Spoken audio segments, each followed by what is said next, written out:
Welcome to Cheques and Balances. I'm Michael Vincent. This is James Blair. And this week we're joined by Matthew Harris, business owner extraordinaire, to talk about buying into a company.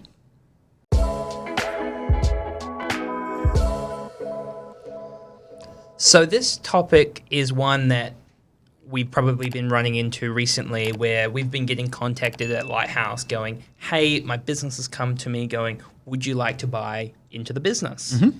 As like usually a salaried employee or somebody who works in the business. And for those that have never encountered this before, had this sort of discussion, what do I ask the business? What happens if I leave?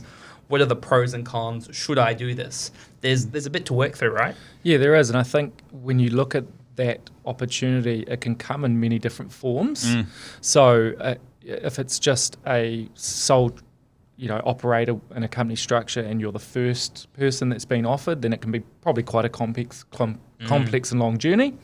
But if it's an established business that already has five or six law firm with partners, then it's probably already pretty prescribed how that's going to happen, the valuation methodology and the paperwork. So I think you've just got to, like anything, look at what you're doing and approach it the right way. Yeah, so let's start with the first piece there, the valuation methodology. So do you want to just expand on that a little bit, Matt? Yeah, so obviously if you're going to buy into a business, there has to be a value that you purchase at. So there's a number of different ways that has come to, and that really depends on the business type, whether it's a service-based business or it makes something. Yep.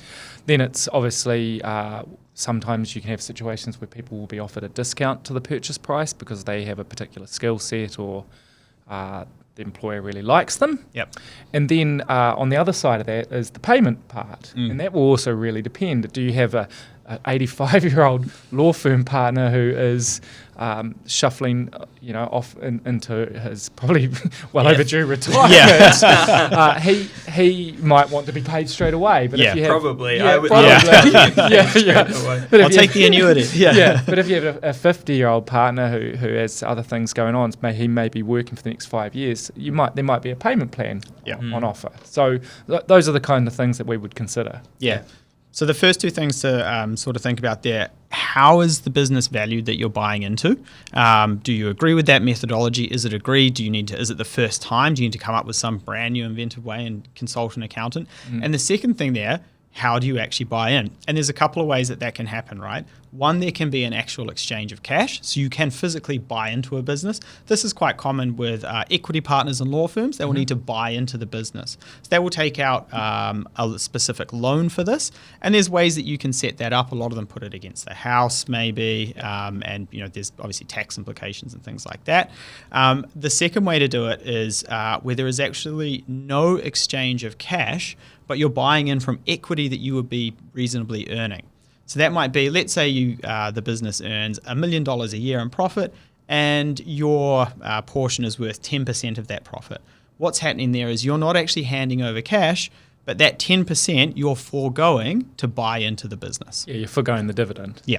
And it's actually, you forego the dividend, but most people still get taxed on the dividend basis. So they get a dividend from the company with an imputation credit attached, and then it goes back to pay the loan. Yep. It's interesting. Yeah. Because it's still, depending on the contractual arrangement, it's still your profit share. Yeah, that's very true. I hadn't thought about that. Yeah. Yeah. So in terms of the situations where you are actually handing over cash, there is a few different ways you can secure it. Sometimes you will secure it against the house. So this is your stock standard mortgage. We put it in its own little account. Maybe we put it under a different entity or something like that. And just to jump in here, because I can't resist, property, by and large, is the main security for nearly all debt in New Zealand. Yeah. And business debt included. Oh, yeah, absolutely. Banks love it.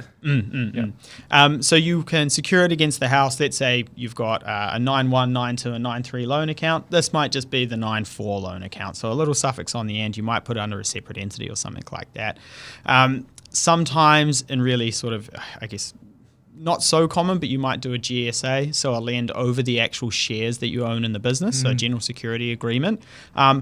More risky, higher interest rates, not as common, because generally when people are buying into these sorts of companies, they have their own house, they can do it. But you can do it without securing it against the house. It's just that it's a more risky loan, so the interest rates will be higher. Yep. Hey, and James, do you want to talk maybe about the contractual side of this kind of thing? Because I know you've got a bit of experience with it. Yeah, I mean, it varies a lot business to business, as Mike alluded to. And it can be, if it's the first time somebody's done this, it can be something where the business and the individual are working towards together to work it out. Sometimes you get quite thorough packs with a lot of information.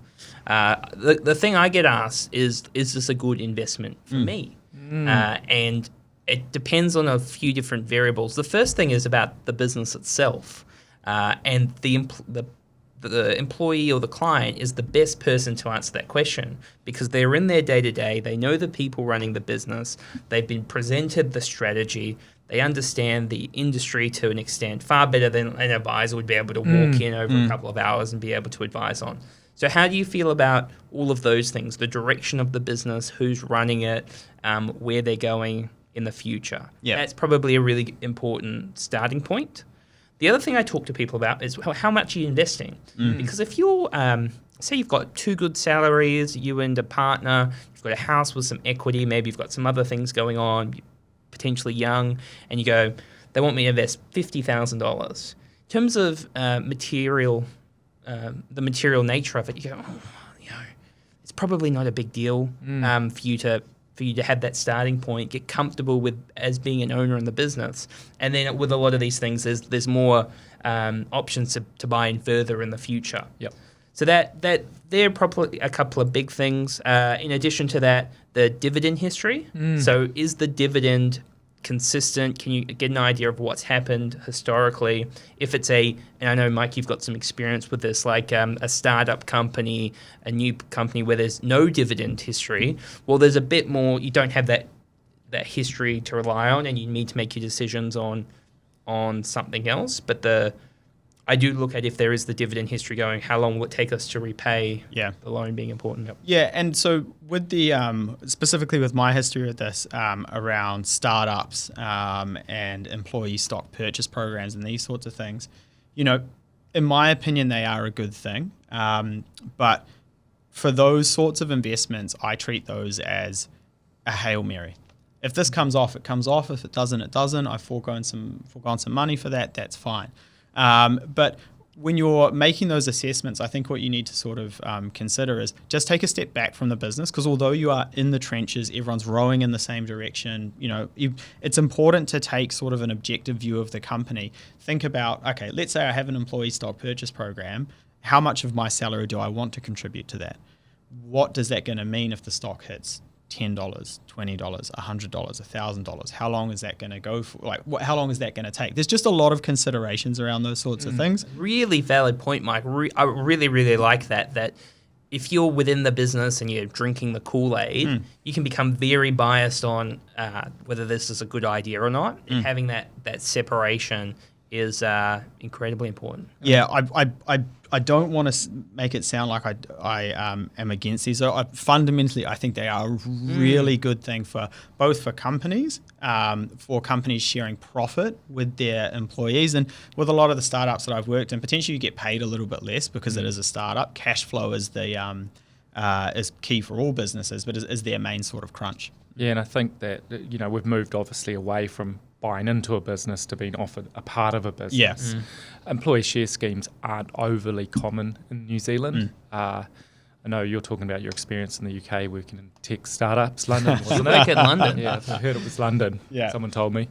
But I think generally the overriding theme of being offered shares in a company is a good opportunity. Yep. And to complement the business saying, I want you to be part of this, you're an important part of my business, and I want you to be part of the success long term.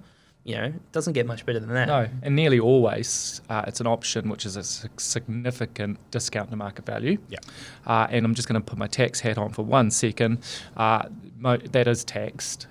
So when the option itself isn't, but when you exercise those, the difference between the option price and the market value is what you pay tax on as an employee. Yeah. One thing I just want to point out, please just make sure if you are getting this offer to buy into a business, is just think, are you buying the personal brand? If it's a small company and there's not a lot of people in there, and maybe you're the first person buying in, just think about, is the brand of this company their owner and the person that you're buying into, because it becomes very difficult to translate the brand across to someone else, and customers can drop off for that. So just little things like that to consider when you're presented with those offers. And also, is that a situation where you should have insurance?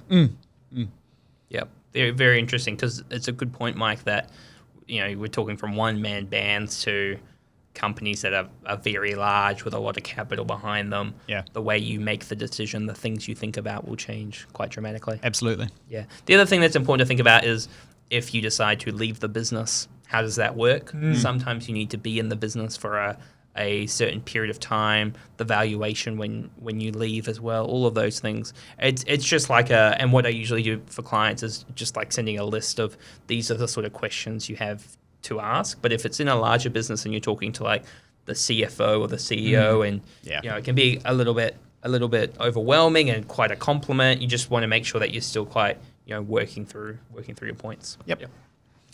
Great. Okay, we'll wrap it up there. Thank you very much for joining us. Please make sure to hit that subscribe button on YouTube. Make sure to give us a review on Apple, and we'll see you next week. Cheers. Cheers.